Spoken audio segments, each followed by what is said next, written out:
പരിശുദ്ധ അമ്മയുടെ സ്തോത്രഗീതത്തിനോടൊപ്പം ദൈവത്തിന് സ്തോത്രഗീതം അർപ്പിക്കുവാൻ ആഗ്രഹിക്കുന്ന ഏവർക്കും ഈശോ മിശിഹായ്ക്ക് സ്തുതിയായിരിക്കട്ടെ. തിരുസഭ മാതാവ് ഇന്ന് നമുക്ക് നൽകുന്ന വചനധ്യാനം ലൂക്കോസിന്റെ സുവിശേഷം 1-ാം അധ്യായം 39 മുതൽ 56 വരെയുള്ള വാക്യങ്ങളാണ്. പരിശുദ്ധ അമ്മയുടെ സ്തോത്രഗീതം. ഇന്ന് തിരുസഭ പരിശുദ്ധ അമ്മയുടെ സന്ദർശന തിരുനാൾ കൊണ്ടാടുകയാണ്. വണക്കമാസത്തിൻ്റെ സമാപന ദിവസമായ ഇന്ന് ഏവർക്കും ഈ വണക്കമാസത്തിൻ്റെ പ്രത്യേക അനുഗ്രഹ സമ്പൂർണത, പരിശുദ്ധ അമ്മയുടെ സന്ദർശന തിരുനാളിൻ്റെ പ്രത്യേകമായ കൃപയും ആശംസകളും നേരുകയാണ്. ഒന്നാമതായി 2 ഗർഭവതികളായ സ്ത്രീകളുടെ കണ്ടുമുട്ടൽ. ഗർഭാവസ്ഥയുള്ള പിന്നീടുള്ള ഘട്ടങ്ങളിലുള്ള പ്രായമായ ഒരു സ്ത്രീയിലേക്ക് പുതുതായി ഗർഭവതിയായ ഒരു യുവതി നടത്തിയ നിസ്വാർത്ഥതയുടെയും ധൈര്യത്തിൻ്റെയും ഒരു സുപ്രധാന യാത്ര ഈ സന്ദർശനത്തിൽ ഉൾപ്പെടുന്നു. സ്വയം നൽകുന്ന സ്നേഹത്തിൻ്റെ മേരിയുടെ മാതൃക പിന്തുടരുകയും ക്രിസ്തുവിനെ മറ്റുള്ളവരിലേക്ക് കൊണ്ടുവരികയും നമ്മുടെ സ്നേഹവും കരുതലും അനുകമ്പയും കാണിക്കുകയും അവരുടെ സന്തോഷത്തിലും ദുഃഖത്തിലും പങ്കുചേരുകയും ചെയ്യുവാൻ ഈ തിരുനാൾ നമ്മെ ക്ഷണിക്കുകയാണ്. മേരിയും എലിസബത്തും തമ്മിലുള്ള സംഭാഷണം ആഴമേറിയതും ഇടപഴകുന്നതും വിശ്വാസം നിറഞ്ഞതുമായിരുന്നു. ദൈവം തങ്ങൾക്ക് വേണ്ടി ചെയ്തത് അവർ അംഗീകരിച്ചു. ദൈവം നമുക്ക് വേണ്ടി നമ്മുടെ ജീവിതത്തിലും ലോകത്തിലും ചെയ്തിട്ടുള്ളതും തുടർന്നുകൊണ്ടിരിക്കുന്നതുമായ അത്ഭുതങ്ങളിലേക്ക് നമ്മുടെ സംഭാഷണങ്ങൾ ശ്രദ്ധ തിരിക്കേണ്ടതുണ്ട്. ദൈവത്തിൻ്റെ ഈ 2 സ്ത്രീകൾ ഒരിക്കലും ചെയ്യുന്നതിൽ പരാജയപ്പെടാത്തതുപോലെ നന്ദിയുടെയും സ്തുതിയുടെയും ആത്മാവിൽ നാം നിലകൊള്ളേണ്ടതുണ്ട്. 2 ഗർഭവതികൾ ഇവിടെ പ്രധാന സ്ഥാനം വഹിക്കുന്നു. അവരുടെ സംഭാഷണം കേൾക്കാൻ നിങ്ങൾക്ക് ദൈവത്തിൻ്റെ അനുഗ്രഹമുണ്ട്. ദൈവത്തിൻ്റെ നിഗൂഢമായ പ്രവർത്തനങ്ങളെക്കുറിച്ച് അവർ സംസാരിക്കുന്നു. അതിന് അവരുടെ സ്വന്തം ജീവിതവും വാചാലമായ സാക്ഷ്യം വഹിക്കുന്നു. പങ്കെടുക്കാൻ നിങ്ങളെ ക്ഷണിക്കാൻ അവരെ അനുവദിക്കുക.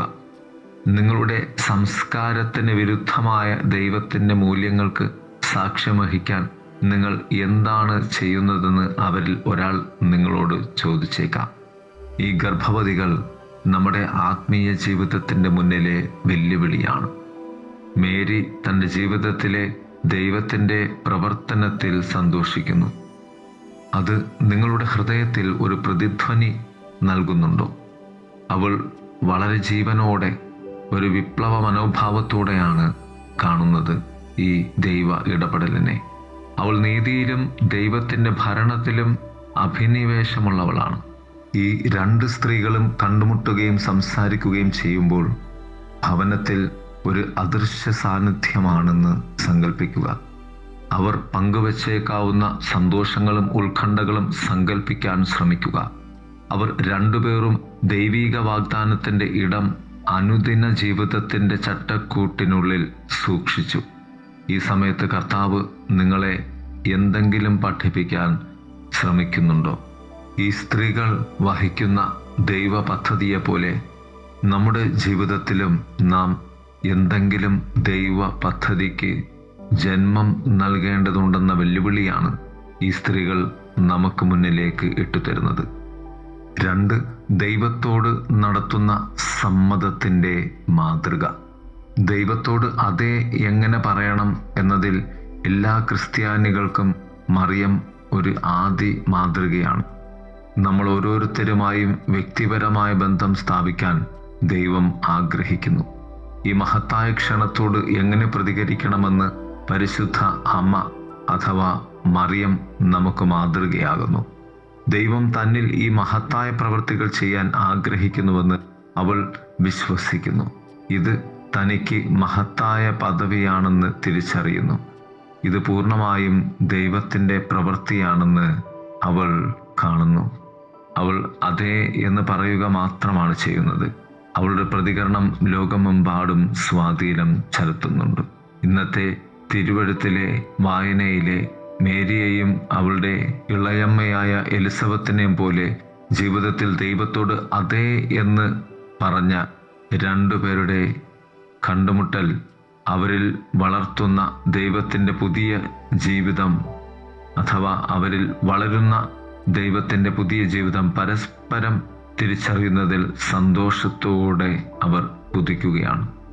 ഒന്നിൽ ദൈവവും മറ്റൊന്നിൽ ദൈവത്തെ വന്ദിക്കുന്നതും. ഒടുവിലായി പരിശുദ്ധ അമ്മയുടെ വിശ്വാസവും സ്തുതിയും. പരിശുദ്ധ അമ്മ വിശ്വാസമുള്ള ഒരു സ്ത്രീയായിരുന്നു.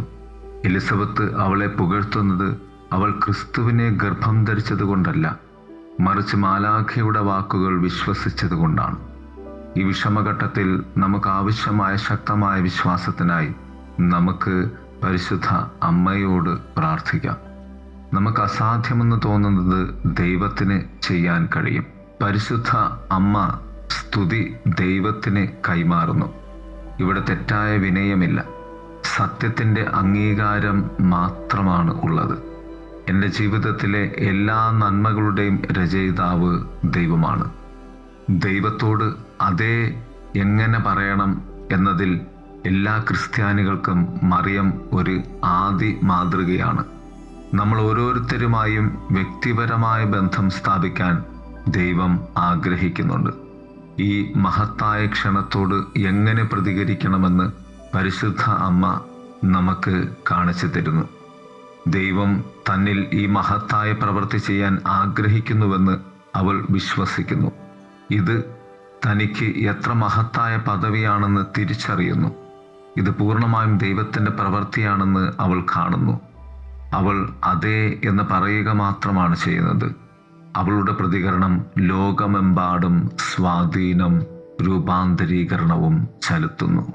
ഇവാഞ്ചലി ഗൗതിയം എന്ന ചാക്രിക ലേഖനത്തിൽ 5-ാം അധ്യായം 3-ാം ഖണ്ഡികയിൽ ഇപ്രകാരം ഫ്രാൻസിസ് മാർപ്പാപ്പ പറഞ്ഞു വയ്ക്കും: സുവിശേഷത്തിൻ്റെ സന്തോഷം യേശുവിനെ കണ്ടുമുട്ടുന്ന എല്ലാവരുടെയും ഹൃദയത്തിലും ജീവിതത്തിലും നിറയുന്നു.